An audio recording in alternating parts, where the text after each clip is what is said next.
Hello guys, right now we are at Bandaria West Market for our mini project. Hello guys, so now we are at Bandaria Market. So for the first aquatic life is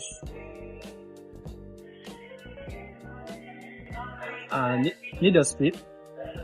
The scientific name for needle squid is Loligo duvalkelli. So it is commonly caught using cast nets and then the squid traps and squid jigging or egging. So in market, we can get the needle squid around 18 until 25 per kilogram.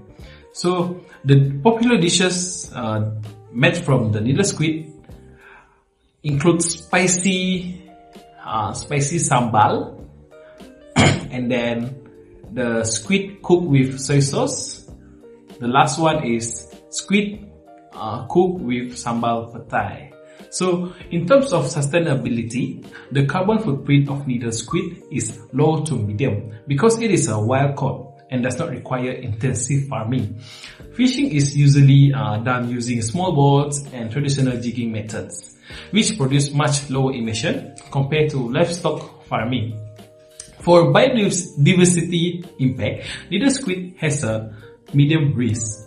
It reproduces quickly within 1 to 2 years, so the risk of extinction is low. However, overfishing, especially using trawlers, can reduce squid population and affect the marine food chain. So it can also cause bycatch of juvenile fish. Therefore, using eco-friendly fishing methods such as jigging and cast net is more sustainable and helps protect marine biodiversity. The second aquatic life is blood cocker. So, the scientific name is Anadara granosa.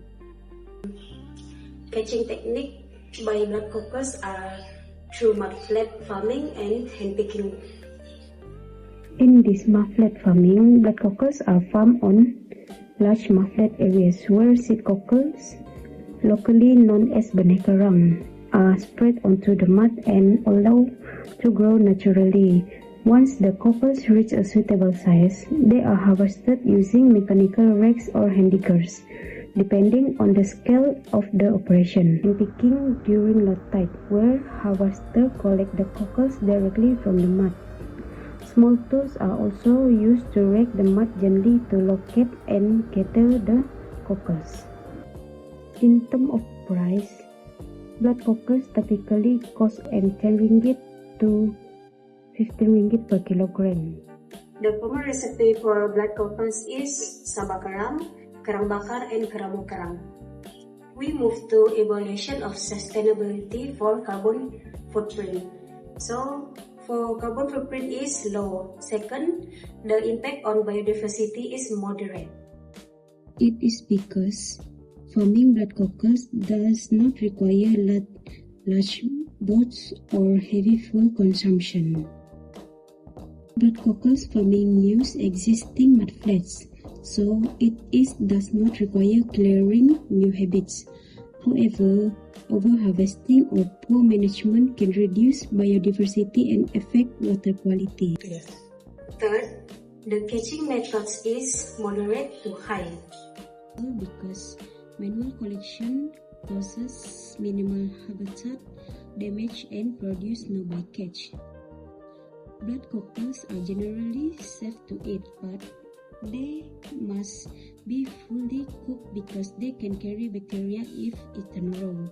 To improve sustainability, we can support eco-managed cockle farm, encourage manual harvesting, and ensure proper water quality monitoring. The third aquatic life is mud crab.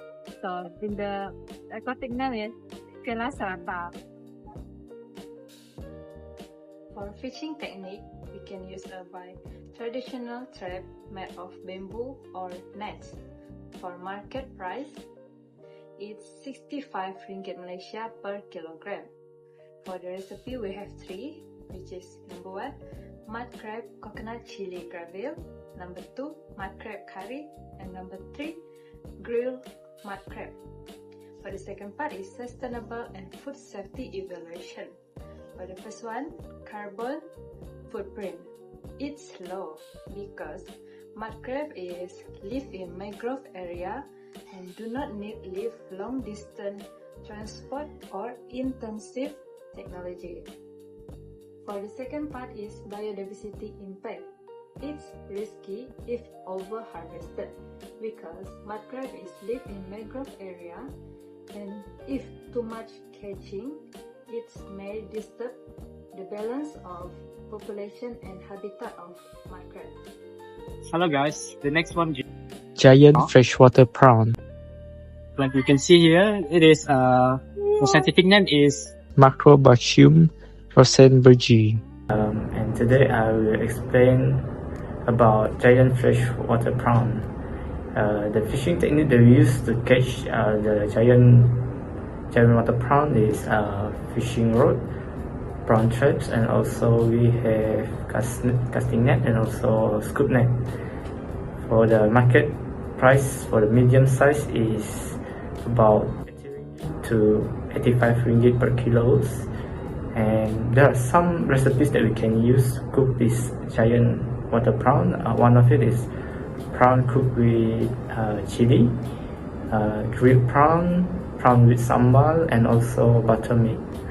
And now I will explain about sustainability and food safety evaluations. The first is food carbon print. The prawn, the giant freshwater prawn, they have a lower beef or got lower than beef or goat because the prawns do not need any large land or area. The biodiversity impact is overfishing in rivers can disrupt the ecosystems, including the food chains and prawn breeding circle. Okay, lastly is Indian mackerel, or the local name is what ikan kembung. The scientific name for Indian mackerel is Rasliliga canagurta.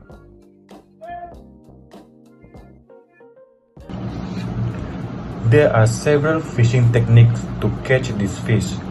First is by fishing rod, small net, drift nets, and traditional fishing traps. For the market price, it is starting from 8 to 12 ringgit per kilogram for medium size. For the recipes, these fish can made as a fried mackerel with turmeric, mackerel curry, grilled mackerel, and mackerel with sambal. For sustainable and food safety evaluation, first for carbon footprint, it is low because this fish does not require land, feed, or farming. This is because it's caught from sea using simple boats. In terms of biodiversity impacts, overfishing can reduce fish population and disturb the marine food chain.